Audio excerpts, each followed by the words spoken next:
I was a Black Bike Week, South Carolina, Myrtle Beach, Miami, Memorial Day, Labor Day, Essence Music Festival, 10 years in a row, Cancun, You was living it up.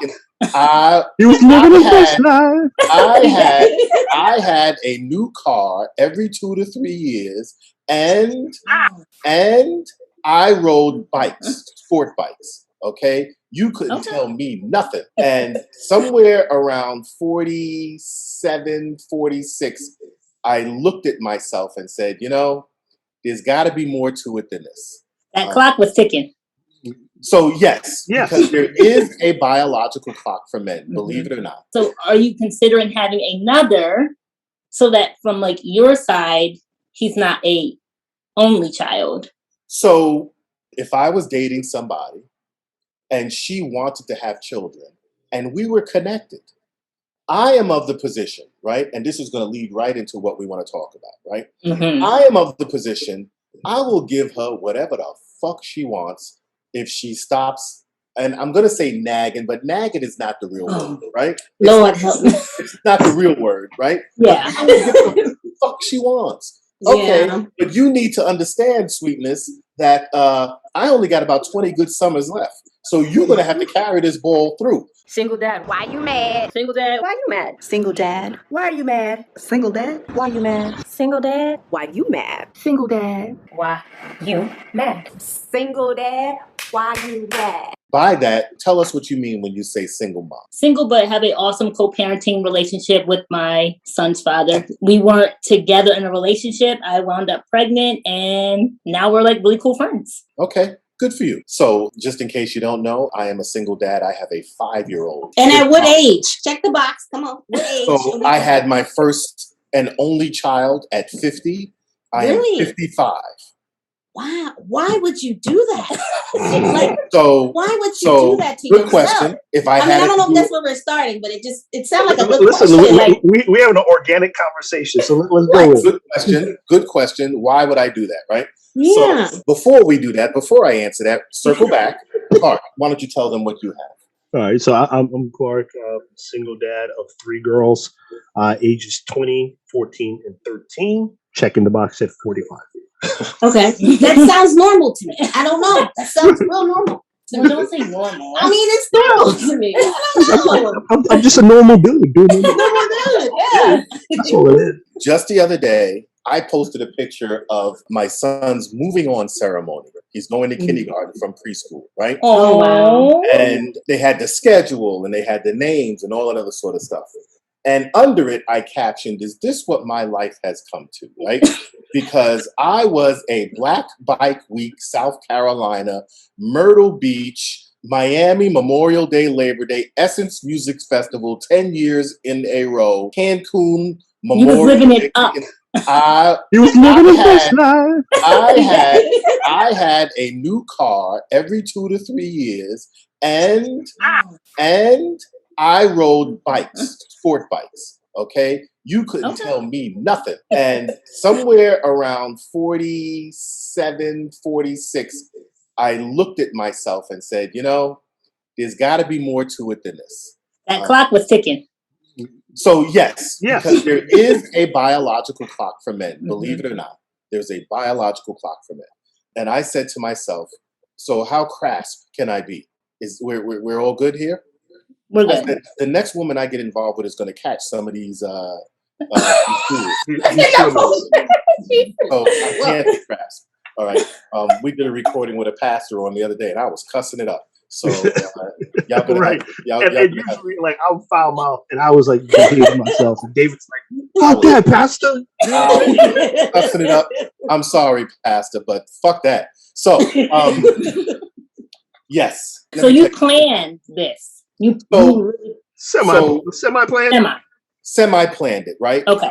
If I had it to do all over again, I probably would have done it at 40. But, sooner than later. Yeah. But I do not regret it at all, right? He's amazing. And may I ask one question? You can ask as many questions as you want. Okay, this follow up. Just a follow up to this. So are you considering having another so that from like your side, he's not a only child? So good one. Yeah. the mom and I are not together. Okay. And I date, right? And if I was dating somebody and she wanted to have children and we were connected, I am of the position, right? And this is going to lead right into what we want to talk about, right? Mm-hmm. I am of the position, I will give her whatever the fuck she wants if she stops. And I'm going to say nagging, but nagging is not the real word, right? Lord help me. It's not the real word, right? Yeah. But I will give her whatever the fuck she wants. Okay, Yeah. but you need to understand, sweetness, that I only got about 20 good summers left. So you're going to have to carry this ball through. Oh, okay. That's very morbid. But it's factual. I mean, It's it factual. is. I got about 20 good summers at best. At best. Just chasing somebody around, picking them up from school, taking them to school, punching him in his chest when he acts up. But she probably be like, yo, he's doing this now. Like, what's the difference? Like, you're doing it now. Like, but because of his age, he's saying like he really only has. No, he only had it then. I mean, no, look. Everybody knows we all getting going to get old. You know what I'm saying? Life, we don't have no well, God knows the expiration date on all of us. Let's just be honest. It don't matter how old or how young, right? But I mean, he already started, so what's the difference? Like, But he's older now. He's older now. He was old then. He's still old now. Like, it's not going to change. Okay, relax. But if she was okay with it. No, let's relax. That's a whole lot of olds, right? That's a whole lot of olds being thrown out there. Let's not, come on now. Come on. Yeah. No, but I see what you're saying. We understand what you're saying. You would do and it. That's Listen, that's if that's what she wants and we are connected, right? Mm-hmm. And we are connected. At that time, 5 years ago, it was just whoever was willing and able because, that's where I was in my life.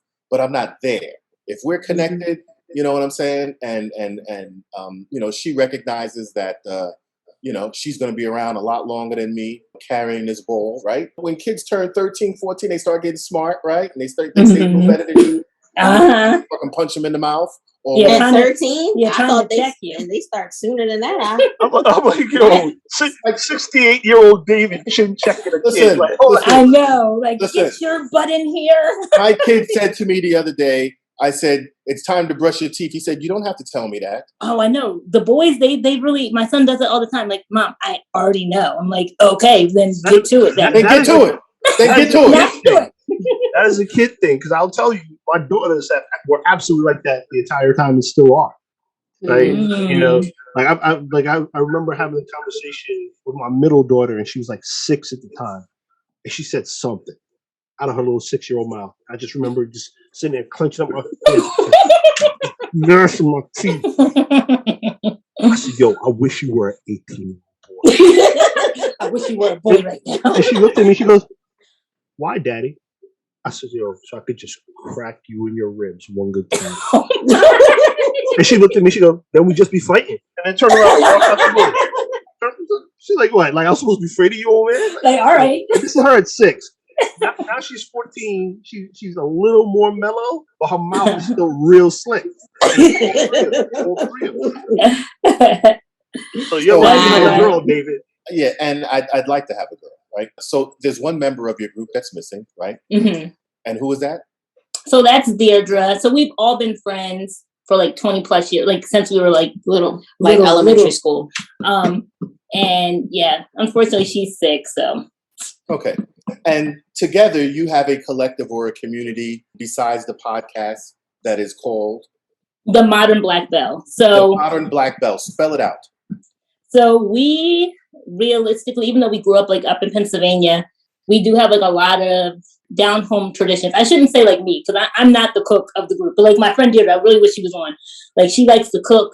She cooks meals. She bakes pies homemade. She tends to the home. She's like the quintessential homemaker. And she works, but like the home is taken care of. So that's what we do. She's married, yes. Okay, how long has she's been married 5 years, but with her husband for like 10 and a half. Okay, and how many kids do they have? They have one son, and they're done. Okay. And yeah, she's in Atlanta, and she's literally like, it's good she moved down south, because she really is like the Southern Belle. She just is, she's my idol. She's really like a good homekeeper. So shame to me. She really. I'm like, Jordan, Look that. I provide as a friend over here. But anyway, go ahead. And what is the idea behind the modern Black doll? So we just talk about modern Black millennial woman and how we can still be like doing the home stuff, but now we're like career driven and we're switching it up. We're like go-getters as well. Okay. Which kind of leads into the topic, I think. Okay. Clarke, you want to say something before we go there? No, I was just asking if all three of them are currently in Atlanta, or you just you geographically split up. No, yeah. So she's the only one in Atlanta, and we're here in Pennsylvania. In Pennsylvania, okay. Mm-hmm. Okay. So, Ebony K. Williams, you know who she is? Yeah, she's on the Real Housewives of New York, which is like my favorite show. Okay. Ebony did a spot on The Breakfast Club, and she talked about how if you're going to be her husband, be her husband. Where if you want a woman that is going to stay home and give you a curated home and, you know, all the other stuff, then you are responsible for paying the mortgage. Mm-hmm. I think she meant to be a provider and to support, but she used the word mortgage, which from where I sit, you know, speaks to being a provider, especially a financial provider. And why don't we start with the stay-at-home mom and get her perspective on that? Exactly. Well, I mean, my whole thing is, hey, everybody has their own way of doing things. And if that's what her and her spouse discuss as to how they're going to go about their business, then that's how they do things. Not every household is like that. I'm just being honest. But you are a stay-at-home mom. I am currently a stay-at-home mom. Yes, it's only been for like 3 years, and it's a struggle, and I would never suggest for anybody to do it. So, but yeah. So my husband is the head person of everything we have here. He provides, he protects, he does all of that. Yes, I do cook. Yes, I do clean. Yes, I do provide what I'm supposed to provide as a wife and all of that. You know what I mean? But I don't know if it's a good exchange. I'm used to working. Like I'm used to having like 3 jobs. Like I'm a straight hustler. Like I'm not used to being stagnant right now. Like this is a lot for me to do with kids, and this is so new for me still. So I mean, for me it was okay, but it's not. It's really hard. It's difficult. So that's not something that you would prefer. That's not a lifestyle you prefer. No, not to be a stay-at-home mom. No, I would not prefer to do it. I mean, currently right now I'm doing it because I have no choice. But like, I like working. I like being able to bring something else to the table besides, and I'll still handle all the other parts, like cooking, cleaning, and everything else. Like, but I like to have. I was always taught to have my own money. You know what I'm saying? To bring your own to the table. Like that's just how I was always raised.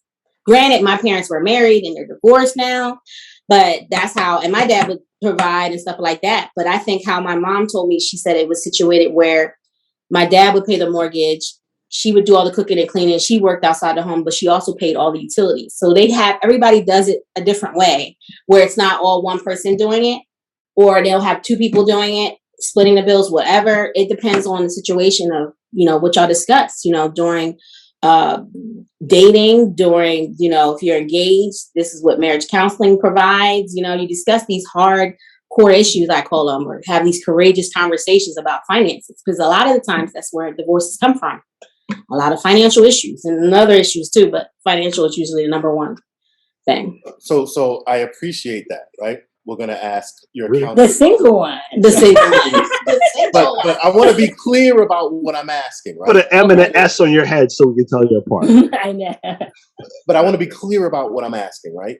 Yes, I understand that people need to do things their way and what works for them and so on and so forth, right? But I'm asking you right now, what is your preference? What do you want? How would you like it to be? Go.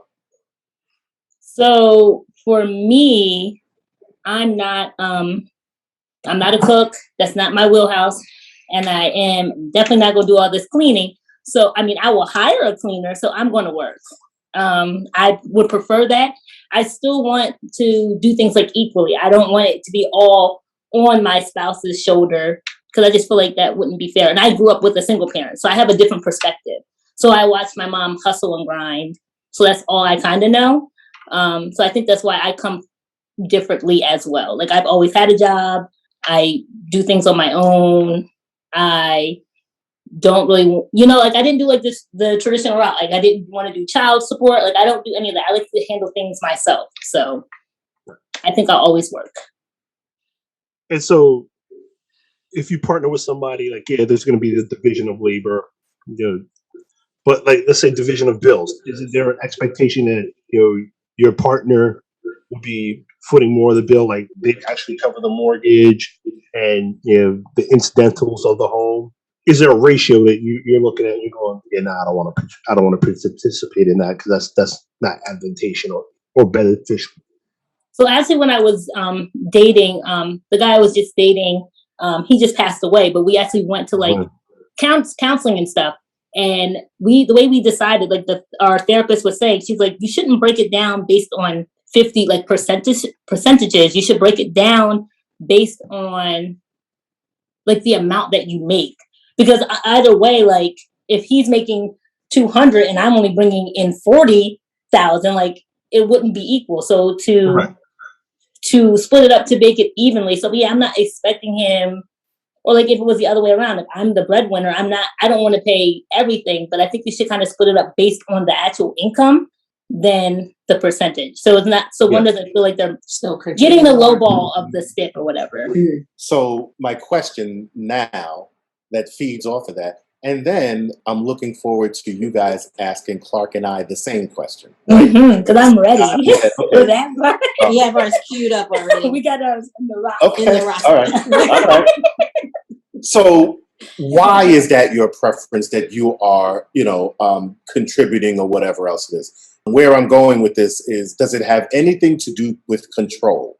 Does it allow you to feel like you are in control versus if I'm not paying for anything or whatever else it is, then this person, may have some control? Do you think control has anything to do with it? 100%. And I'm okay to admit that. I'm a control freak and I can acknowledge that. So that would be why.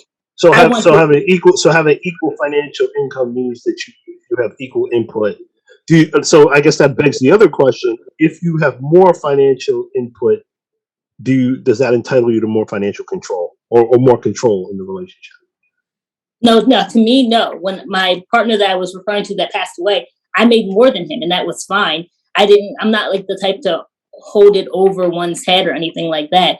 I think I was raised by a line of single mothers that the control aspect has been it's like ingrained in me. Like you got to like run this household. You got to do it. But I will let you contribute in the conversation. But I like to have a little bit of control. So it's like I'm not asking you like, oh honey, can I go buy this? I can just go get what I need to get.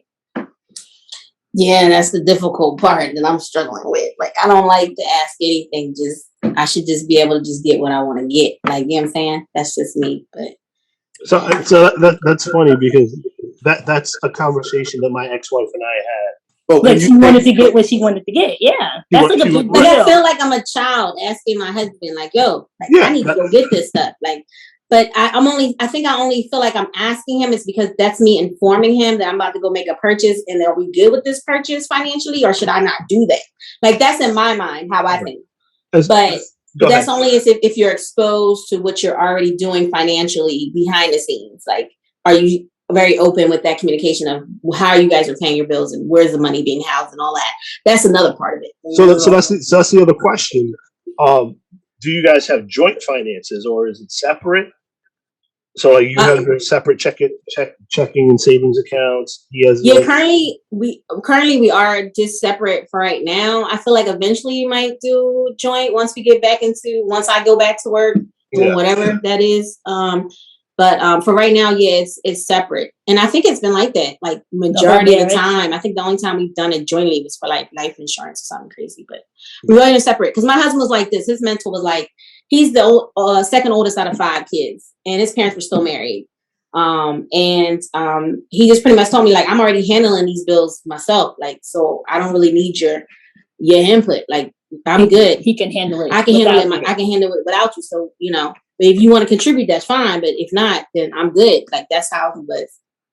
So it sounds to me like you're saying like when you guys got together, he was already handling and paying for stuff and taking care of his stuff. Yeah, he had his own house and everything like that. So to him, that's what he explained to me. Like, I'm already handling it. So like, if you want to contribute, you can contribute it. But if not, like say if you're not making enough or you feel like you're not going to be able to do it, it's fine. Like I'm good. Like we're good. Yeah, he already had that. He's old school, kind of. Yeah, he's old school. He's old school. So in that instance, what was your money used for then?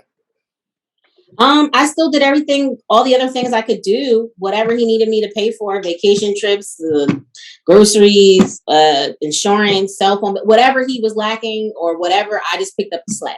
That's how I looked at it. So your money was like fun money. I call it fun money, but I don't really call it fun money. Does that make sense? Yeah, like, you were paying for trips. I was paying for trips, but like, I was doing stuff too, but it wasn't on that level where he was paying. Like the higher level maintenance stuff. Rolling, right. So go ahead, fire away. Ask us what you'd like. So regarding the same thing, do you feel like that's what you expected? Or I'll say for Clarke, because you were married, is that what you expected from your wife? Was like to be the housemaker and not work? Or like, how did you go about your conversations? See, and so this touches on something that's incredibly important. Have the goddamn conversation. Okay, right? So y'all because that's what happens. We like I say to people a lot, man. Like we learn a way of doing things, or we learn the way of doing things growing up, right? Mm-hmm. And then we get out in the world and we meet other people and we go, "What the hell's wrong with you? Who broke you? Who raised you?" Right? Mm-hmm. And when you do a little bit of homework, you realize that the way is just is. Right? It's exactly. Right. So my ex-wife and I, first off, when we got together and we had our first kid, we were 25. We were both broke as a joke, right? Oh, they were. And it was both of us. Well, actually, when she first had our daughter, it was just me working. Then I went through a layoff. Then we both found jobs and we were working, right? Mm-hmm. And in the beginning, it was like, okay, we're both working. We're both building towards doing stuff, right? And then, we got engaged, and then, leading up to our wedding, she was just like, yeah, I'm not working. So I'm like, oh, that's interesting. I guess I got to figure this shit out, right? Like, you're not going to work because right. And I'll say, like, family of origin stuff, that's how I went in my family. Like, my parents had times where we had times in my childhood where my mom worked, but we also approached a certain point where it was just like, okay, she's just a stay-at-home mom, and that's what she's doing. And that's what I saw. Like my dad, he went to work and he was at work a lot, and he's the one who, was the primary breadwinner. My mom, she was at home and she was the one in charge of the ship. So, she was the one who made sure we got our homework done. She was the one who made sure I was in the house when I was supposed to be in the house. And doing that for 5 kids. She also, for the most part, handled the finances. Because she goes, like I told the story to somebody else recently on the show where my dad, I had to go in his wallet for something. I'm like, what the hell's all your money, son? Right? And he's like, what do I need money for? Your mother takes care of that. He's like, she puts my lunch out before I leave for work. I got my tokens. And if I want to go buy a piece of camera equipment, I ask her which credit card I should use. So I ain't got to think about anything. So your mom ran like the full household budget. My mom ran the full. She handled that. Okay. Right? And interestingly, like my ex-wife, she kept a picture book home. Right? She was like she's OCD, so she's incredibly immaculate. Me, not so much. Right? And she was very much into like these aesthetic things. Right? So she kept the pitch perfect home. She cooked, all that. But some of the frustration that I heard from y'all was exactly some of the things that she was frustrated. I was like, oh, why don't you just give me why don't you just, because we had separate accounts, why don't you just put money in my account for how much you need? Anything. Like just put money in my account. And I'm like, okay, well, I'm running this shit by myself. I'm the one handling all the bill payments and so on and so forth. I'm trying to factor in what you need versus like what I have to give, right? So she began to feel like kind of like a child. Not really, but like kind of like asking you like, oh, can you put money in my account? Yeah. That's what her system. AKA an allowance. Right. So she's like, yo, like I feel like a kid. I feel like I gotta come ask you I can't do anything. I'll ask you. I said, well, give me a baseline, a number, something, so I know what I'm working with, right? Like, and this is another thing that like I explain about the difference between men and women a lot too. Is I don't want to say men are dumb, right? Because that I think that's very simplistic. We just think we need input. Like you can have a computer that can process to the nth degree, but unless you give it input, it's just an idiot box, right? Like men, I feel like at least, men are very logical, not so much emotional. Yeah, I think like, and right, because I'm like, okay, what do you need, like specifically, so I can take that input and deliver an output that's what you need, or try to get as close as possible, an approximation, right? So that's my long-winded way of saying I had no problem paying the bills. I had no problem, being the provider. But what would you like, though, Clarke? What would you? Yes. What did you want her to work? Did you just want her to work? Or did you Yes. At that point, it was great because we were building income, and then we got to a point where I figured it out, and have continued to build income since then. No. Moving forward. I'm saying, if you were going to date somebody and you got into a relationship with somebody, what is your preference? You know what? My preference, I don't really have one, right? I don't.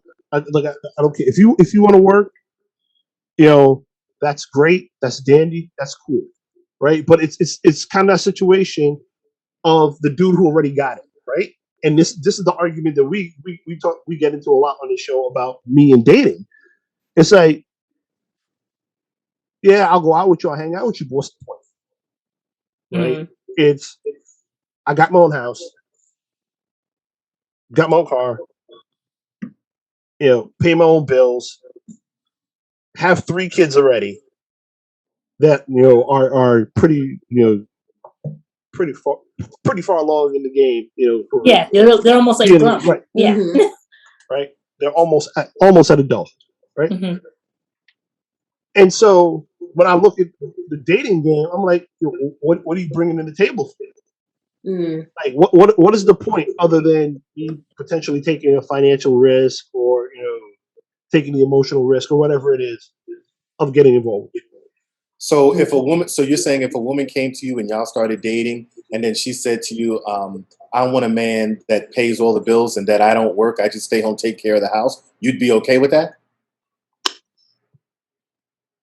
If I got to a point where I was looking for a relationship, I'd be fine with it. Good for you. But the problem is, are you taking care of all those things, right? That's my concern with any. It's just like like taking care of the home. You're saying because like the home. Define that, Clarke. The home, the body, the whole. Yeah, no. So that's exactly where I'm going. Right. Define that, Clarke. Define taking care of everything. Define that. All right. So bluntly, I remember having conversations with my ex-wife, and I said to her, she was like, because she would always be like, "Oh, I need this, I want this." I'm like, "Yo, cool, fine." And I said, "Honey, like," or she would complain about something I'm doing. I go, "I hear what you're saying." I said, "But there's the levels of complexity you're putting on me don't exist. I'm a simple creature. Tell me what you need. I will try my damnedest to get it done. Right? You can have anything in the world you want from me if you do 3 things."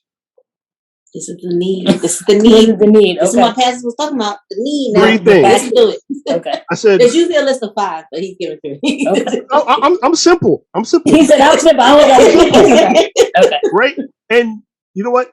If you asked her to this day, 20-something years later, I'm knowing, right, what those 3 things are, she probably couldn't tell you. Right? 3 things.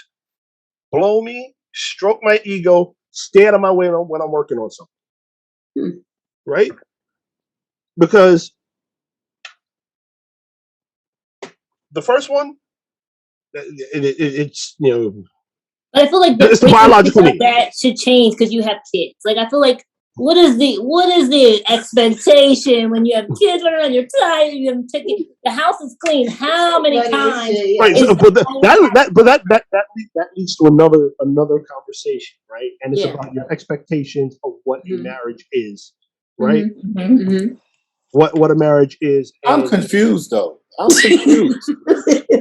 What are you saying? If you got kids, what are you talking about? What do you mean? So if you have kids, you're tired that you won't want to have sex as frequently. Listen, because so me and besides Nicole and Deirdre, my other friends, we're all single, and they're like, yes, my expectation, we have to have sex every day of the week, 2 times. I'm like, who is watching the children? Like they don't have no children in that thought process. When you don't have a kid, yeah, when you're in your 20s, yeah. But after the kid goes to bed. Eventually. And then the mom is tired. The mom wakes up at 2, 3 in the morning. What? You feed them every 2 hours, every 3 hours, every 4 hours. I'm still changing diapers right now. You talking about it like no. You talking about it like they newborns. I ain't talking about newborns. You can't carry that newborn. Even a 5-year-old, well, 5-year-old you have to change their diaper. So like a 2-year-old. So you're really with the kid. Like I feel like that expectation, like you said, the conversation. I feel like.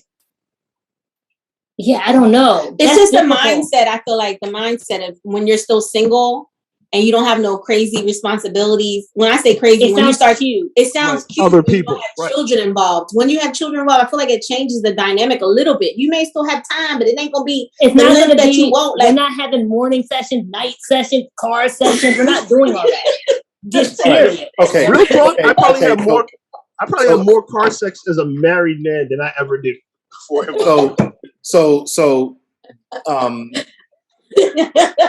The game talked about this, right? He says, maybe I'm old school. This was a tweet. Maybe I'm old school, but my woman ain't paying one damn bill. Not rent, not mortgage, not a car note, not nails, hair, clothes, phone, or groceries. If you're taking care of home, cooking, and fucking the shit out of me, life on me, period, right? So, Clarke, are you closely aligned with that? Is that what you're saying? I'm saying I've been in that seat, and it's cool. It's fun, right?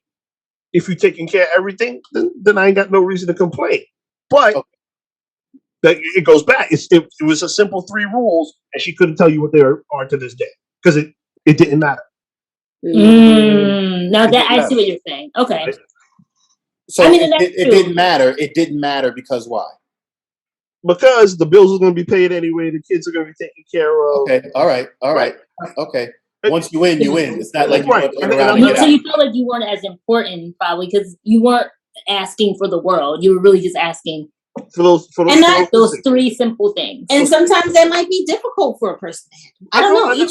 Right, and I get that because as you're talking about like raising young kids, right? When we separated, we had an 8-year-old, a 3-year-old, and a 1.5-year-old, right? Oh wow, that's a lot. We had tiny kids. But I'll tell you, sex wasn't our problem. We if I talk by comparison to most married couples I know, we're gonna call we had a pretty robust sex life. It would be those other things.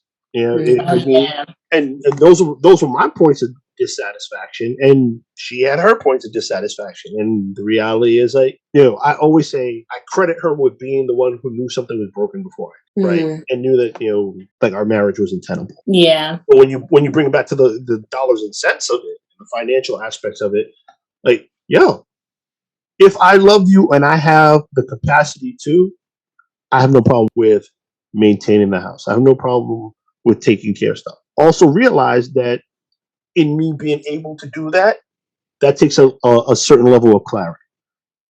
Right? Yeah. Like the way I phrase it, and I've been phrasing it since our first episode, 3 seasons ago. Not everybody's cut out to be the CEO's wife. That is true. And I feel like that, like you said, you would need that when you're working. Don't really bother me with the stuff that I don't need to be bothered with. But so that's my 3rd rule right there, right? Stay out of my way when I'm working on something. You want the white picket fence. You want to live in this neighborhood. You want the kids to be able to take ballet lessons. The new car, yada yada yada yada, et cetera, et cetera, et cetera. Not every dude can deliver that, and in order to deliver that, I need a certain level of clarity. Because, I realize I have the attention span of a gnat. Like David will tell you, this show happens because David is an organizational mastermind. Me, not so much. right? And I am the same way in my professional life and the same way in my romantic life, right? If I'm working on something, let me work on that. Let me finish that. I'll come back to you, right? Unless it's a dire emergency and it needs to be stopped, let me do what I'm doing. I dare somebody to ask me the question. I'm ready for you. Listen, where is my question? Because he said he chomping it a bit. Go, get him, David. Get him. Okay, my bad. Okay, let's get to it. I was like, oh, let me ask David. So, how do you feel about Ebony's statement? Are you okay? And then I want to spin off on that too. So, like the flip side, like, are you okay being the provider? But however, what if the woman was the provider, David? Are you okay with that? So why do you naturally assume that I would not be okay with a woman who's a provider? I don't know. You just have a really, I don't know, like you're the man. Okay, stop right there. All right. So good. I'm glad. Okay, so you carry yourself like you're the provider type. Okay, so my son's mother and I got together, right? And she started talking to me about how, you know, she don't want to be paying no bills. I should pay the bills and all that other sort of stuff. And my response to her was, okay, I will take care of these bills. But it is your job to take care of this house and to raise that kid. And I don't want to hear no fucking bullshit about it. I have no problem being the provider, right? You need to be honest about what that means when you say that you're looking for somebody to be the provider, right? Because then what does that mean for you? What is your job? What do you do? And when I'm not saying you know, to particular. No, you're saying, yeah. But aggressively, you're asking. Like, what are you bringing to the table? What are you going to do? What are you going to do? If you want what is your provider, what are you going to do, right? And that's where, and first of all, I'm the cook. I do all the cooking anyway, right? The only reason I might not cook is if I'm not around or in the house or I didn't get back in time or I had a late meeting or something like that. And 9 chances out of 10, I done left some leftovers in there that all you got to do is heat it up anyway, right? But 90% So you're like a chef or something? You wanted to be the cook? I like to eat. Right. I like to eat. You see this neck? You see the size of this neck? I'm not waiting around. I like to eat, right? Okay. So, you know, I cook, right? You know, I'll do that, right? And then if I met a woman who did way better than me, I'm not quite sure. Because I'm not quite sure if control comes along with that, right? So that's where the importance of the conversation comes. Wait. So if you're saying control comes with that, does that mean if you're the provider, you're controlling the woman, David? No, he lost me at raise child. Okay, where did I lose you? Tell me where I lost you. At raise the child. So like, you know, you could be the provider and still not raise a child, still not contribute to, I don't know, to the teachings of, you know, still want him to help with participate. Every parent should. So yes, I am actively raising a child. Yeah, so yeah, I would feel like we got derailed. You're getting very aggressive, and it kind of confused me. So when I say responsible for raising that child, I mean that you are the go-to, right? That is your job. You are the go-to. Your name and phone number on the emergency contact. Okay. You're the daycare calling, the doctor's appointments. You're doing all of that. Okay, yeah, that's fair. That's fair. Right? That's fair. Well, who's the chastisers? Right? So the chastisers on Saturdays. That's crazy. Say it again. Chastiser? Which one chastiser? So who's chastising the child? No, say it again. Say it again. You can't be the bad cop all the time. Like, what the heck? Where is the who's the disciplinarian? Listen. Yeah, no, nobody give up. Listen. Keeping them on the straight and narrow, you know, like. So my answer to that, right? If you're looking for the provider, if you want the provider, right? My answer to that is if you want to provide, your problems are your own. Go figure that shit the fuck out, my nigga. See that? See? No, hold on. You asked me, so I'm telling you. You asked me, right? So you want to have the control. You're like, no. Come on. Listen. No, because he's giving. Listen. When you tell me, when you come to me and say to me, my car is not working, I need a new car. I don't fucking go to you and say, well, you know, the job, they ain't giving out raises this week. I go and fucking figure that shit out and make that shit fucking happen, my nigga. So if I do that shit, don't fucking come to me talking to me about He wants Nike Air Force Ones, and they don't have the blue ones on fucking finish line. So can you go check out the fucking Gap down the block? No, go figure that shit out. But listen, my aunt was saying that. She was saying the same thing. Like, I was telling my aunt about this. I was telling my aunt about this podcast, and she was like, yeah, because the woman, if you were to stay at home, you should have everything. You should be screwing them. You should have the house clean. You should have the kids in bed already. I'm like, so the man ain't doing shit. Like, no. So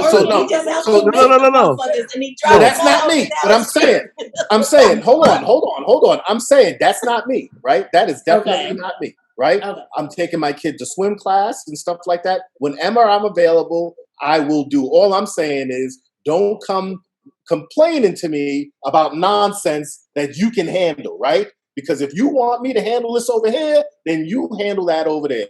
And I'm not saying that the lines never cross. Just don't come complaining to me about nonsense. I'm laughing. Go ahead. No. Because that type of person comes with a certain type of personality. If that's the person you want, it comes with a personality. So I'll tell you something else. Right? So I'm laughing over here because like David is passionately stating basically what I said. Like so keep that. If you want me to dunk the ball, keep the lane clear. Listen. Oh, basketball. Okay, listen. Uh-huh. He said hair and nails. Yeah, I'm doing all of that too. Right? Are you buying me the I'm Gucci getting your hair done. Gucci. I'm getting your nails done. Listen, if you want a fucking bag, I'll get you a bag. I don't give a fuck. I don't give a fuck, yo. I don't give a fuck. But I'm telling you, do not come to me with them nails looking raggedy, because I will go the fuck off. What if the baby was up and I just couldn't get to the nail Figure that shit out. See, that's too much. This is what I said in the beginning. I'm not control. You said you want me to be this. If you want me to, and I'm not saying you, I'm saying you're saying in general. But like I feel like marriage is not. It's not like that. But also, are you keeping like this? Are you keeping yourself up? Are you getting a fresh cut? Are you looking fit and trim? Are you coming? Yeah, you go to the gym every you day. Got creases. Yes. Yes. Listen. You better come looking. Listen. I put on a little quarantine weight, and I looked in the mirror the other day, and I said, "Oh my God, you are disgusting." And I got out there, and I started hitting that road and started doing that road work every day. Okay. Like, yes, I believe it goes both ways. Yeah, it definitely. No, 100%. I'm totally like agreeing about like the upkeep. I never understood how like some people get married. Like I see my girlfriends, I'm like, so now you just chilling, you done got sloppy. No, like, what's the appeal? If you don't have time to have sex, you don't have time to work out, right? Like if you're gonna but at least keep your hair done. Like I've seen girlfriends that like let it go. I fucking let that shit go. She said I let it go. Your time and energy disappears. Like I'm not making excuses for it, but the reality is your time and energy disappears, and your point of focus disappears. From being sexually attracted to like, oh shit, we got to keep this machine running. Yes, I know it happens. And then the other side is that if I found somebody who said that they wanted, to be, a partner, I ain't got no problem with that. I'm good with that. But I'm sorry. You better keep them nails. Even in that situation, I'm still getting your hair done. I'm still getting your nails done. You better keep the nails tight, my nigga. I'm sorry. That's my thing. So that's your thing. Like that's something that you require. Even if you're married, you want those certain things. I'm saying even if she came and I'm saying if Oprah Winfrey came to me and said, David, you the shit, let's do it. And her nails were raggedy. I'd say to her, Oprah, you need to go get your fucking nails done, my nigga. I'm not fucking happy. Yes. See, and that's what I said, like, the points of focus, right? Like aesthetic things like that. I don't know this. I'm like, oh shit, you have your nails done for like 3 weeks? Oh, fuck, yeah. Yeah, because that's what usually happens. The chick keeps up with that shit and they don't even give you a compliment. They don't even say, yo, that shit look fly. Like, they don't say none of that. They just want to know that it's done. They don't even say it looks nice. They just want to see that it's done. The compliment is I didn't say nothing negative. That's the compliment. That is so terrible. That's absolutely so horrible. David, That's why. Are you single? Is he single? That's why y'all still single. That's what the fuck. That's what I was. That's the fuck is going on. Are you saying that's why David's single? So if they single, this the fuck is still playing, right? So I'm not gonna give anybody the location of the Bat Cave, right? I'm not doing that. Okay. So wait. Let me backtrack. So you said Go ahead, Rudy. Go ahead. You may have another kid if like the woman wanted. So does that mean in a marriage, or you're just willing to do it like non-married? Like, David? Are you going to get married? So are you looking for marriage? So I was married before. Rudy campaigning. I was married. I was married before. Okay, Rudy, you ain't got to say it all like that, though. Even if it ain't, you ain't got to say it like that. No. You ain't say it like that. Yo. But no. so Mr. Cole will call us old, and Rudy will be like, yeah. Shots fired. Shots fired. So listen, I was married before. I got married when I was 25. I was divorced when I was 30. I've experienced marriage before, right? Okay. And for me, right, when I had a child, the word love just changed for me, right? Mm-hmm. To say that you love somebody or are in love with somebody, that word just completely changed for me, right?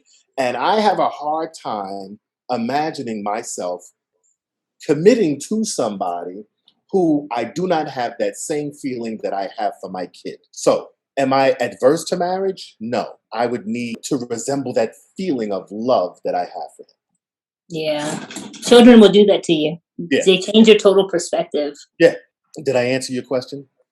You did. Very, very eloquently, I might say. Very eloquently. Miss Gibbs? Very strong. Miss Gibbs? Nothing? No, I don't have nothing to say. I'm just listening. I'm here like a fly on the wall. Okay. She's like, this is her Friday night entertainment. It is. This is a lot for me to take. Stay-at-home mom, this is a lot. So whose house are y'all at right now? Where are you? Where are y'all now? Where are y'all now? Whose house are you at? We're at Nicole's house. Yeah, where the kids at? With my dad. With my dad. With my dad. With daddy. Shots fired. With Zach. With my husband. Shots fired. Are they in the house or outside the house? No, they're in the house. They upstairs chilling, you know what I'm saying? The master bedroom, sweet off to the side. They chilling. They chilling. Okay. They chilling, so she having girls' drinks in the basement. Yes, we got it popping. You know what I'm saying? Little this, little that, you know what I'm saying? We got the fried chicken on the side. Some biscuits, you know what I'm saying? We're chilling. I was a huge, as a husband, I was a huge fan of drunken girls' night in the house. I'm like, go ahead. I cooked. I made sure alcohol was in the house. I'm like, have a good time. I was sociable. I was funny. I was like, after everybody else, all them fall asleep on the floor. I knew it had to be a reason why you wanted that. We put all your friends to bed, baby. Let's get it. It's a shame. It's a shame. So let's pivot. Let's pivot. Yes. Speaking of a woman doing better than a man, Wendy Williams spoke about Tabitha retiring her husband. Let's start with Miss Gibbs first. Would you ever retire your husband?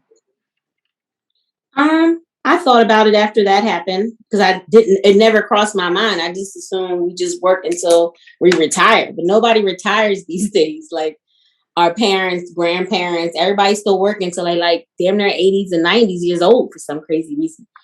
But yeah, if I could, I would do that for my husband. I feel like, I think that would be good. Whether or not he would accept it is a whole other thing. Okay. Like he would say it's cool because we've had this conversation, but when it came to doing it and not having nothing to do, he needs to keep busy. He's a tinker. He likes to press buttons, doing stuff. Like he can't just sit down and just sit still for too long. Like that's just not his makeup. So I don't know how long that would last for him because he would want to do something. Whether it's getting into his passion or doing something else, creating another company, like he would need to do something. He's not going to stay stagnant, but it would be nice. I think it would be a great gesture to do that for a man. Whether or not a man would accept it, I don't know. My husband, he said he'd be cool with it. He would love to be a stay-at-home dad, but I already know for him, it would go bored very quickly, probably within like 2 weeks. So He'll be over it in 2 weeks. would you look at him differently if he did accept it? I don't think so, because I already know he can handle it. If he didn't handle it at all, and I was doing it from the gate, and then he had a part-time job, and I still wanted to retire, something wrong with that. Wait, so you're getting up in the morning, and he's just laying in the bed, and you're going to work. You're okay with like just seeing him lay in that bed? No, I'm fine. Nah, the kids are gone. The kids are gone. The kids can take care of themselves. They're 18. They're out. They're doing their own thing. He's just sitting home watching Oprah. Not Oprah. In the bed. Who's in the home? Who's on in the afternoon? Is it still Maury? Maury. He's watching Maury. He's watching Maury. And I would have a problem with that. Like, he's retired. He's retired. You know what I'm saying? But you got to be doing something. Like, I don't know. Why? He's retired. I mean, when I say something like not another job, but like I gotta at least come in and you like at least have dinner or something. I mean, something. I don't fucking know. No, but he's like, retired. He can be retired, and hire a chef. I don't give a fuck. He has to do something, but not like work. Like he could do something. I just don't want to come home and see him in the same spot I left him. That's the only problem I have. If he in a different spot, I'm good. But if he in the same spot. In the same so he moved from the couch up to the bed. So he's in the bed to the couch. Okay. He moved from the bed to the sofa. He moved from the bed to the sofa. Yes. Yeah, I feel like he done did something. He achieved something that day. That's the fuck I would be okay with. That's what I would be okay with. What about you, Rick? What about you? I mean, I want to jump in because I'm the person that does not believe in marriage. I don't want to be married. That's just not my steez. So, but I feel like why not? Because I feel like people go into marriages just for like the love aspect, but I feel like you really should go into marriage like as if it is a business deal, because it's contractual. Like this is a partnership, so you're going from like a sole proprietorship to like a joint. So like I feel like people should look at it like that, and maybe expectations wouldn't be like like not on the same level. So I feel like for the Tabitha Brown, they went into their contract. I don't know why Wendy jumped in, because like that's what she said. She like they moved to LA. They were dead broke. She said, "Oh, he's like I'm gonna take this job because it has good benefits." Because they moved there for her career. Yeah, for her career. So like he put his his aspirations on the line, and I feel like he should. Yeah, in his life on hold. Yeah. As a Black man, a police officer in LA, like I mean, my goodness. But I feel like I can see why it's not a problem. I don't know why Wendy was looking at it that way. Because I feel like in her situation, she was always the breadwinner in that marriage. So she's comparing like apples to oranges. Yeah, that's how like, yeah, your husband didn't want you to not stop working or do different things because you're like his work mule. Like you have to work to make him money. So I feel like what Tabitha did was admirable. And I feel like it looked like he was sad, but I feel like when it really comes down to it, he already has another job, so he's just going to go ahead and work in that his nonprofit with children. But I think people should really look at marriages not only from the love aspect, because love can fade, and you'll have highs of love and lows of love. But like this is like a business deal, so like let me see. Like they both agreed to this too. They discussed this prior to they agreed to us. Now he could have easily said like, "Look, I want to stay. I don't want to. I don't want to retire. I don't want to leave," because it looked like he was very passionate. He found something that he didn't even know he was interested in, and he found to like it. Mm-hmm. And now he's saying, he has to go back to the original deal or discussion that they had, that now you can not do that no more. I think the overall thing for Tabitha was, him wearing a vest and having to know that my husband may or may not come home to me. Like, I think that was the overall, thing for her. I feel like that came down to it. But yeah, I mean, I would love to, I'm not going to get married, but I mean, if I'm just in a long-term relationship and I don't want to be married. You don't got to knock on wood. I'm going to keep knocking, bitch. I'm not getting married.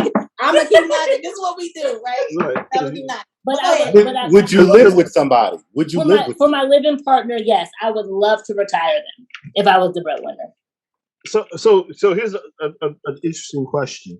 What if you were always the breadwinner, right? What if you were the one who always had very specific career aspirations or a very specific career trajectory, and you just always out-earned him, no matter what? And then those aspirations came to fruition, and you completely blew up. Now you have the money to retire them. Would you? 100% yes. But I feel like I don't know if men, as the two men here, like how would you feel if it was that way. Like, not just like, oh, I have a spouse who's working or a partner who's working and they make more than me, but like, that they're like, no, baby, I got you. You retire. Like, would you feel less than? Yeah. So that's a real interesting question. David, you want to dive in first? So I'm going to say that if somebody came to me and said to me, so David, I just came into such and such, I got such and such going on, you ain't really got to go work no more. You can pursue your passion. So, you know, I'm a filmmaker also. I do animation, 3D animation. So I got to get up. Yeah, thank you. So I got to get up and go to work to the office no more. Like, you're going to carry that for me and make sure, you know, I got health care and the rent is paid and all this sort of stuff. I would really appreciate that. But I'm doing that with the mindset that this is going to jump off and then we're going to be back where we're both contributing again. I'm not looking at it as you're just going to carry me for forever like I'm retired. I would always think about it in the manner of, you know, you're floating me for now, and then I'm going to make this thing happen. And then when I get this thing popping, we're going to be bigger than we were before. That's the way I would look at it. I would never look at it as retire, unless, you know, 20 summers ran out and, you know, I'm teetering on, you know, 70. And then I would say to myself, oh, okay, thank you very much. And, you know, and bow out gracefully. Thank you very much. Bow out gracefully. Yes. But no, you're right. I think that's what Tabitha was trying to say. Like, I'm not retiring him, and he's just going to be chilling now. Like, he gets to pursue what he loves. Which he already started a nonprofit. Yeah, being a basketball coach or something like that for young Black men or something like that. I don't know. Yeah, so I think that's admirable that you would still pursue something. It's not like you're just sitting at home chilling, but you would still do your animation, and hopefully that would blow up, because then you're able to, like Tabitha said, like when you're working a 9 to 5, you can't put your all into your creativity. So like now he can really go in and put his all into his side hustle or whatever, which is going to be his main hustle. Yeah, Clarke. You know, I think it's a very male thing to always need something to do, right? Like, yes. Like, you look at the data, like a lot of men, if they don't find secondary jobs or find a passion, and most men don't have them, within 5 years of retirement, we're dead. We're out of here, right? And so, remember I was telling you that, yeah. So it's very important for us to have a purpose or something to do. And like, especially over the pandemic, like I found my passion doing like so much community things. So I figure I will always be involved wherever I live, you know, in the community, right? That said, like, you know, if the woman I was with said, hey, you know what, I see what you're doing in your 9 to 5, in your day job or whatever, I want to take you away from that. Right? I have the capacity to be a house husband, right? Like, the cleaning leaves something to be desired, right? keep it a $1.50. But I'm a very good cook. Like, I've been cooking since I was 6 years old. Child rearing, I've always been a very active and involved dad, changing diapers and, you know, spending time with my kids and feeding them. And yeah, I went through 3 layoffs in my career. So there were times where I'm home with the babies every day, right? So I could do that, and I have the capacity to do that. If somebody wanted to Calgon take me away from this, if we could hire a maid to do the cleaning, I'm down. You know, I'll keep you fed. You know, all that. But the thing is, I'm also incredibly passionate about it, and I love what I do in my day job. So it's like, does you taking me away from my career also take away my purpose? You know, so it's that juggle, because I'll be home and then it's like, oh shit, what else am I gonna do? I feel like that's his face expression. Like, he looks sad. Chance looks sad in that video that she was showing. But then later on he got excited. But he was sad because I felt like he found something that he didn't even know he was really interested in doing. And then because somebody exposed it to him and asked him if he would want to, you know, link up with that and everything. And then he got involved in it. And now it's like he's been in it for what? 15 years. 15 years. So maybe he found purpose in that position. Yeah, I felt like he might have found purpose in that position, even though it wasn't a safe position to be in. But that's the face. So he was kind of sad about it, I thought. Yeah, I think that's the most important thing from a male perspective is, do you still have that purpose, right? Like, and I don't mean like, oh, I want to be a SoundCloud rapper. Like, come on, son. Like that's not purpose. That's not a driving force in your life, right? But it's not like you hate your career. So like if you really found like this is my thing, to be pulled away from it, maybe that could be. Yeah. I mean, for anybody, maybe that would be like upsetting. Like if somebody just said like, "Oh yeah, I'm going to retire you from this," but like you really love it, like. And I think it was more of like a routine for him. He got so used to it. It was what he looked forward to doing, and or at least it seemed like. You know what I'm saying? I don't know what he came home to complain to her about. I don't know, but you know what I'm saying? Like, but it kind of goes back to maybe like men always feel like they should be the provider. Yeah, that's the face. I felt like, you know, it could have been that too. Because I say that, like, because I know a few couples, you know, where the wife is the primary breadwinner, right? Like the wife is the one who makes the bulk of the income, and even if it's, you know, where the dad's a stay-at-home dad, right? Because I see that sometimes too, where, you know, the mom is a surgeon or the mom is, you know, a high power attorney, and it's like, okay, whatever I make is going to be X number of times what you make in your career. Mm-hmm. So one of us has to be home with the kids, and the dude is like, you know, like we both wanted these kids. I'm gonna step in and I'm gonna be involved and take care of the household in that way. You know, so it's interesting because it has to be that conversation. I go back to the idea. Do you believe? I'm asking the ladies that men are just as capable of taking care of and raising kids as women are? I'm going to speak for myself. I think my son's father is probably, it's awkward, like more capable. He's a teacher, but he's just very affectionate and loving. Not saying I'm like a bad mom, but he just gives my son that well-roundedness. I'm very, I wouldn't say like I'm cold, but I am not as affectionate. Like my son's father is. That's why I brag on him. It's amazing. He's a great father, and he's just the best influence for my son. He's just so loving and caring and doting, and that's just not me. I'm a good mom, but I'm just not the affectionate. But that's not your wheelhouse, right? Yeah. That's your wheelhouse. But that's important to know. Mm-hmm. Right? It's important to know because, you know, like you think about most couples, right? One person is really, really good at doing something. Or most co-parents. One person is really, really good on one end of the spectrum, and the other one is kind of on the farther end of it. Yeah, like me booking the appointments, getting in places. I can do that to a T. But like for you, what do you feel about your husband? Do you feel like he's capable as a father? Well, we got a chance to experience that. I had caught COVID, and I was in the hospital for a week. And my son was only 1, and my daughter was 4 at the time. He's never been home with them for that long period of time without me being here doing every single thing, knowing what they need, all of that. That was a bit scary for me. And I was already scared enough, right? Being in the hospital for COVID. Can't breathe, on oxygen, tanks and stuff. But to see that and they still survived, I can only say, yes, you can do it. I imagine that they survived. They survived. They're still living. You know, they have all their fingers and toes, you know, sight and everything. Because I don't know. Oh, damn. He good. No, I just think my husband, like, you know, he does for them. He does do for them. But to know it's different because men don't have that. I feel like they don't have that nurturing side.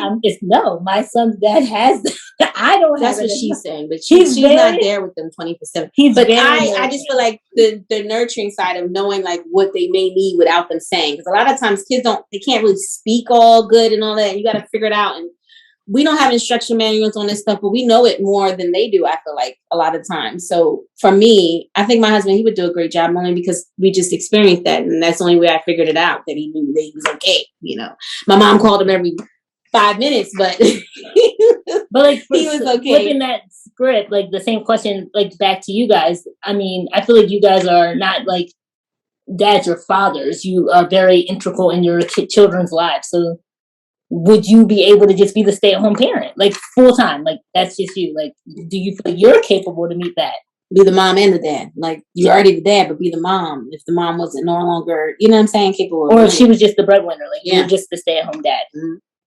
Like I said, outside of the cleaning aspect, you know, you like if you want a Martha Stewart house, we gotta hire me. I'm putting that out there for the universe.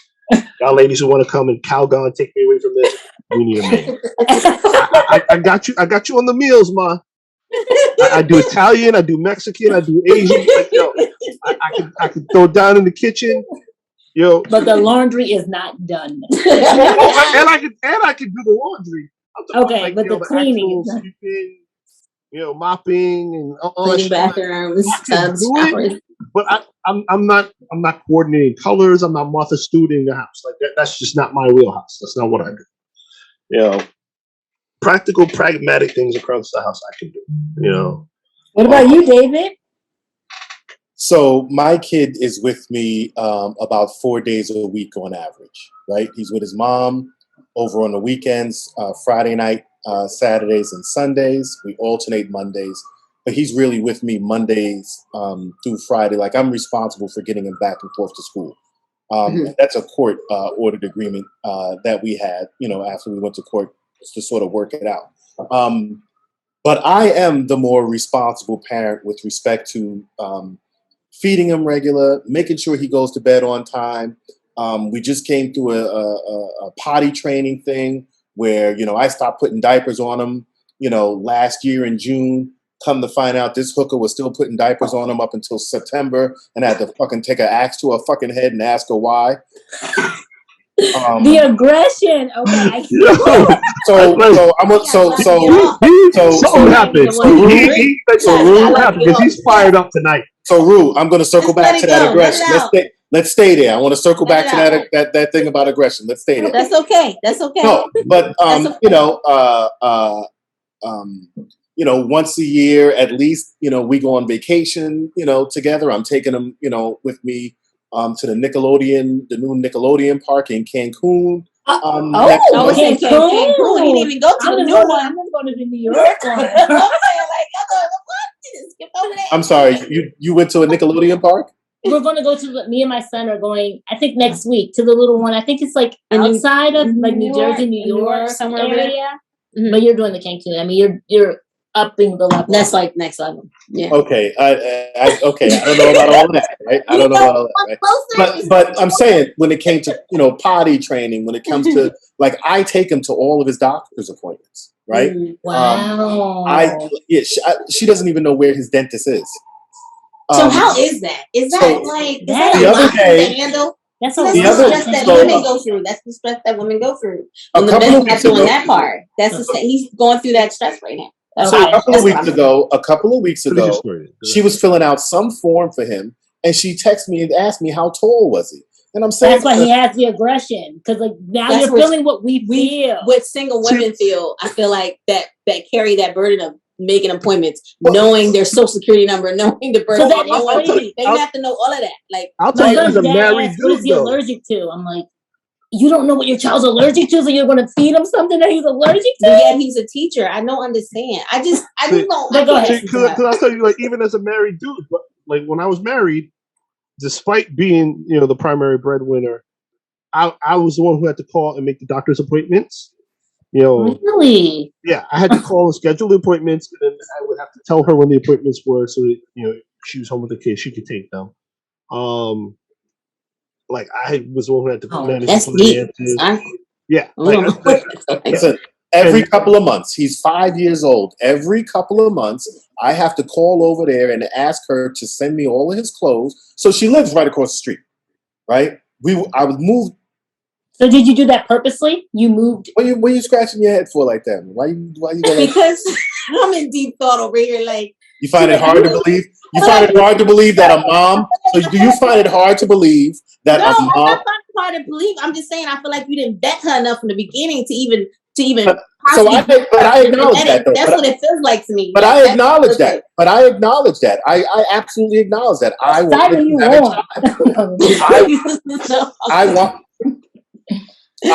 to have a child. Okay. So it was the next person that came along. I wanted to have a child. But every 3 or 4 months when the seasons change, I call over there or I text over there and I tell her, send me all his clothes so I can figure out what fits and what doesn't fit, so that I can buy him all, new clothes or make sure he has whatever he needs for the next season. So all of that falls upon me, right? Yeah.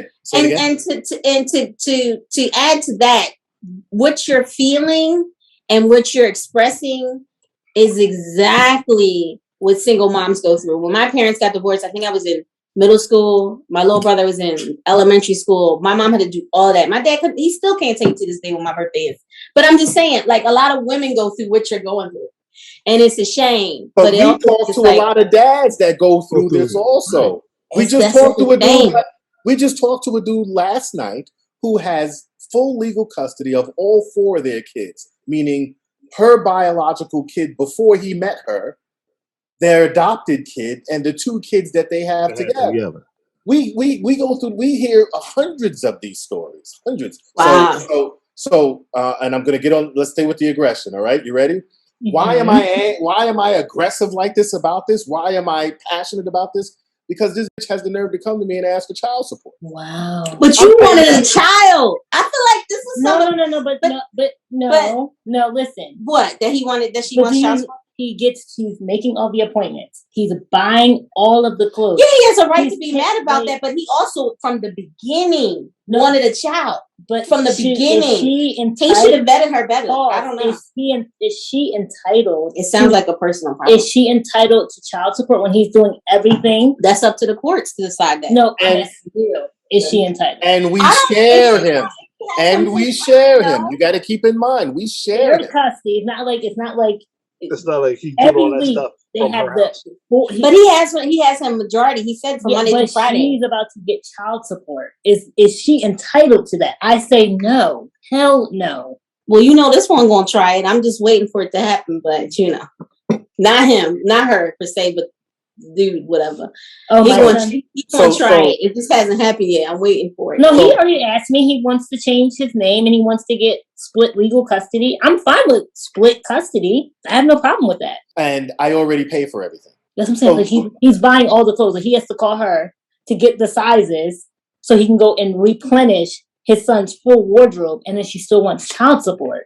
How is that fair? It's not fair, but I don't feel no sympathy. Unfortunately, I'm just straight gutted like 100. Only because from the beginning you wanted this child. Not to say that she didn't. You know what I'm saying? But you didn't vet her enough to know that this wasn't the right person for you. So now I'm going to challenge you. So now I appreciate the challenge. This is the aftermath because of that. But I'm not denying that. I'm not denying that. Yeah, unfortunately, it's just sad. It's sad that I feel bad that you have to go through it, but I don't at the same time because. But hold on now, Ms. Gibbs. It's just crazy. It's just crazy. Miss Gibbs. Yes. Now, when one of your girlfriends come to you and say, Clarke, you know where I'm going, right? I have a feeling I know where you're going. Okay. Let's go with it. That this nigga ain't shit. He ain't taking care of his kid. He don't give me no money. Do you give him that same deal? If a woman comes to you and tells you, let me ask the question. Let me ask the question. You're not allowing me to ask the question. Let me ask the question. Now what you're not going to do is talk over David on David's show. Listen, all I'm saying is let me ask the question. Come on. If a woman came to you, like we've heard the hundreds of stories of dudes that ain't shit, ain't taking care of their kids, they absentee fathers and all that other sort of stuff. Do you say the same thing to them? They should have vetted him better. I would say the fucking same thing. Like, girl, did you use protection? Girl, like, what happened? You should have vetted him better. Meaning, like, during the conversations of relationship, we don't jump into bed and just say, okay, this is what we doing. Like, no, like you really, not to say that I'm perfect because I'm far from it. But I'm saying we have to, in order to do better, we have to do better. Like, I don't know. Like, I just feel like it starts in the beginning. It's like the whole purpose of it from the beginning. Like, how did you get to the end? You know what I'm saying? I don't know. That's just how I feel. And I think I would have said the same shit to my friend. Like, I say that to her, some of the shit she be telling me. Like, and you want here giving this man all these kudos for what? Like, you told me some shit he should have been handling and wasn't handling it. You know what I'm saying? But I let her have her moment. But she say what she got to say. And I'm okay to disagree. Like, we're always going to say this differently because, remember, I was raised by a single mom and my dad didn't even want anything to do with me. He didn't claim me. He didn't come. My dad said I wasn't his child. So if my son's father does for him, I'm going to give the man his due. When he does for him is what I'm saying. He ain't 100% doing what he's supposed to be doing. I mean, that's your opinion, but coming from No, it's not my opinion. It's what you told me. I'm going off what you told me now. All right, so let's stop. Let's stop there. Let's stop there. We friends. We good. Like this is how we talk. Like this is our okay, norm. but we don't want to get stuck here. We don't want to get. We don't want to get stuck here. Go ahead, Clarke. No, I would have said the same thing to my friends if they gave me that same situation. I would have said the same thing. Like, I mean, she's in the wrong. I'm not going to deny that what you're saying, but there's always three stories to a situation. Only God knows, and the person who was involved and the other person that was involved knows what really went on. So my mom always taught me, when somebody tells you something, you believe half of what they hear. When you meet your person, you meet their representative. You don't meet the real person until later on. That's what I do know. That's all I know. But David, I feel like you should not have to pay child support. So all I'm saying is I'm going to let this go. No, all I'm saying is I'm going to let this go, right? We have an episode titled "Guess Who's Coming to Dinner." I listened to that. I listened to all your episodes. So then you actually heard what she had to say, right? Okay. And it was interesting to hear her perspective. But then she got like a couple times. I was like, I don't know. I didn't hear that one. It was a good interview. So, however, I do some of her points didn't quite line up. Is what I'm saying. How did you peep those points? And he didn't peep those points from the. Let me just shut up. Okay. But Ms. Gibbs, Clarke, let me do this. Clarke, let me do this. I don't want to be the devil's advocate. But Ms. Gibbs, I'm just telling you how I feel. But here's the part you're missing. I chose to ignore that because I wanted a child. Mm-hmm. That's what I'm telling you. But then if you chose to ignore that because you wanted a child, that means you really can't complain about the aftermath is what I'm hearing too. That's what I'm feeling. That's where we disagree. That's where we disagree. And I agree on the same thing. I feel like you have to be fair in it. You know what I mean? There has to be some fairness. And I feel like that's like saying I chose to go out on a date with a date with somebody from Tinder. I know they're from Tinder. I don't really know them. And you got catfish.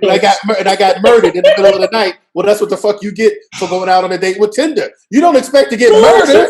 She's gonna agree with it. She's gonna say, you don't deserve to get murdered.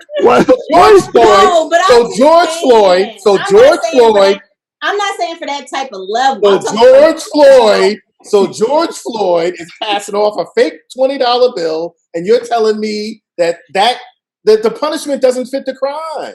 You want to know what? Like my partner that just passed away, he said that he was like, the courts just always rule with the woman. He said it's so unfair, and he was like, you have a son, Rudy. Imagine this is your son. Like he had this happen, whatever.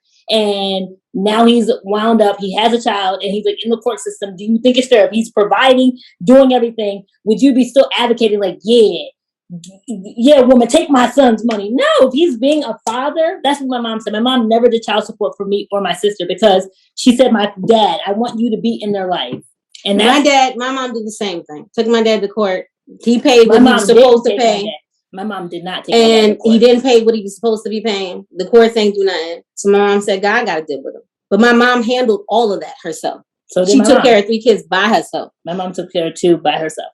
So my mom was just like, and that didn't say he still shouldn't not show up to be a dad on like he was supposed to because he neglected the financial aspect. Because of your experience. Yeah, maybe that's based on my experience. Mm-hmm. That's fine. All right. Yeah. He didn't do the both parts. So we have been on for an hour. Who's editing it? Y'all gonna have a fun editing session. And I tried. So I should let it be raw. Let it. My goal was to keep the energy going so that my same damn energy. So my editing would be limited. And I want to ask a question though, right? Okay. In a perfect world, Ms. Gibbs, you are not married. You do have no children. Describe the perfect mate for you. There is no perfect mate because there is no perfect world. So that sounds really nice when you're writing a book. No, I said you. But I'm asking you. To describe. I was always taught that there is no perfect man. Each person has their flaws. So I don't have a description for a perfect man. I really don't. Perfectly imperfect is the same thing. So who's your perfectly imperfect mate? Yes. My husband. He was sent to me by God. Yep. Okay. I would pick him all over again. He was sent to me by God. I said my prayer to God and God answered me. Hello. Okay. And I got exactly what I prayed for. Hello. Okay. And it's stuff I missed in my prayer. Hello. So now, all right then. So what did you miss in your prayer? Go. God has a funny way of you pray for things and you're not specific. God is very specific on what you pray for. He gives you exactly what you ask for. And I prayed for a God-fearing man and stuff like that. And my whole list is just a long list. But I prayed for a family-oriented man. But I didn't pray for a cult. That's the difference. I didn't pray for a cult. And they're not a cult. They're a close family. They're just a close family. And but it feels like a cult to me. But that's just my experience. That's what I'm gonna say. God has a funny way of giving you exactly what you ask for. Based on your prayer. So you better be specific when you pray for whoever your significant other is or who you want to be with or what you're looking for.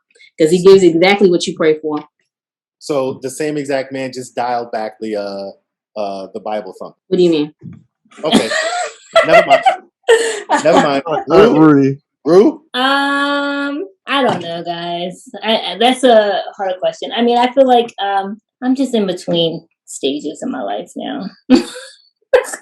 So she's like somebody between like 20-something and 40-something. No, I think I'm just coming into my own. Like I'm changing my perspective on things. So I mean, I'm just kind of open. I'm fluid with things. Yeah. That sounds like a rule. Yeah, both of y'all took that easy way. Very vague answer. Yeah. Basic. Yeah. Was mine basic? They only have bobbing and weaving and dodging no, like Mayweather. I feel like I think my ideal person, just real open, chill. That's my ideal person. What's your ideal person? Because like, are y'all dating? Are y'all in a relationship? Are y'all married? I asked y'all like 3 questions. No, they're not married. They're not married, but they're not in a relationship. You don't know that. Oh, we don't know that. So what is y'all idea? I'm sorry, I'm a little drunk over here. My drink is getting why you put us on blast? I don't know what I'm saying. If we're in a relationship. So my ideal person is spiritually and emotionally mature. That goes a long way for me. That's wonderful. Right? You know, some emotional maturity goes a long way. I'm a package kind of person. On the outside of that package, keep them feet and them nails done. I'm sorry. Lord. Okay. Ladies, keep your toes done, okay? Yeah, them hands and toes. The hands too. Don't play with me. Don't play with me. Probably hair too. Keep your whole body together. Here does Clarke? My ideal woman. Yeah, my ex-wife used to say to me, "You're dangerous because you don't have a type." That is dangerous. That is very dangerous. And so, like, go with a wind blows. Just go with like a leaf. But there are, like, I am a dude who has a genuine love for women, and I don't just mean in a physical sense. Like, I truly enjoy women. I enjoy being surrounded by women, having conversations with women, and yeah, I like the physical aspect. I really do. Right. And so, like, there's a lot of women that I find and who are completely different, right? Height, shape, skin tone, whatever. And I'll find something incredibly attractive about a woman. I'll find an incredibly attractive woman out of that separate grouping. So for a physical ideal, I really don't have. Mental ideal, if you don't take yourself too seriously, like I actually wrote it on my dating profile. I was like, if your profile doesn't read like a demand list in a hostage negotiation situation, like you're a cool person, you can roll with the punches. And I think ultimately what I like, if I were looking for a life partner, what I would need is somebody who is very good organization, right? Like somebody who's very good organization, because like I do tend to have that business guy mindset. Like, okay, this is the thing I got to do. This is the dragon I got to slay. Let's go. And I don't focus on the minutia and the detail. That's something I would need in my life if I were to ever partner with somebody. But though, like, if I think about the ideal and the things that would make like an addition to my life in the ways that like I look at dating now and go, I'm not pressed. Those would be the things. All right. That's fair. Okay. All right. So like I said, we've been at this for a little while. We're going to wind down. Why don't you tell people where they can find you? Follow me at Instagram at Uhuru, which is freedom in Swahili. Uhuru_Rudy.mbb. Your turn. I'm sorry, this alcohol is getting to me. You can find me on Facebook. I'm in Nicole Gibbs. I'm not too hard to find. Somebody knows me out there. I don't know.